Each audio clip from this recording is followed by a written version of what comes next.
Before Harrison Ford became one of Hollywood's most iconic faces, synonymous with the swagger of Han Solo and the grit of Indiana Jones, he was just another struggling actor trying to catch a break. But not everyone saw star potential in the young Ford, including a studio executive who went so far as to say he had no future in the business.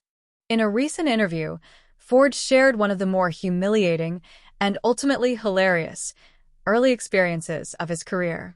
He recalled being advised by a studio executive to change his name and adopt a different look. He wanted me to change my name. He thought that Harrison Ford was too pretentious a name for a young man, Ford said. And then he asked me to get my hair cut like Elvis Presley. That I didn't go along with. Ford, of course, refused the suggestion.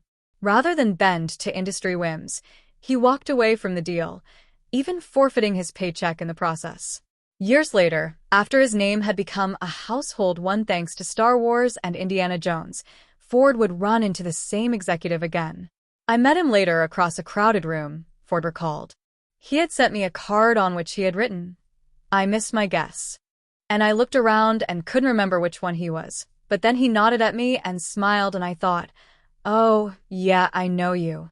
Though Ford didn't name the executive in this particular retelling, he has identified him before.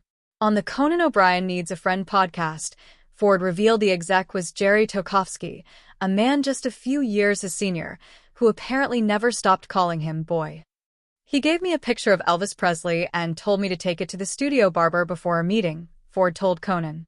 But instead of complying, Ford turned the moment into a bit of creative rebellion. I said, "My new name is Curtifair. It's an Irish-German name." Needless to say, the name didn't stick, nor did the haircut. Ford went on to forge a legendary career on his own terms, without altering his name, his look, or his identity. Looking back now, Ford's story is more amusing than bitter. It's a perfect example of how blind the industry can sometimes be, and how determination, confidence, and a bit of stubbornness can overcome the odds. For Ford, it's just another chapter in a long and storied journey where believing in himself made all the difference.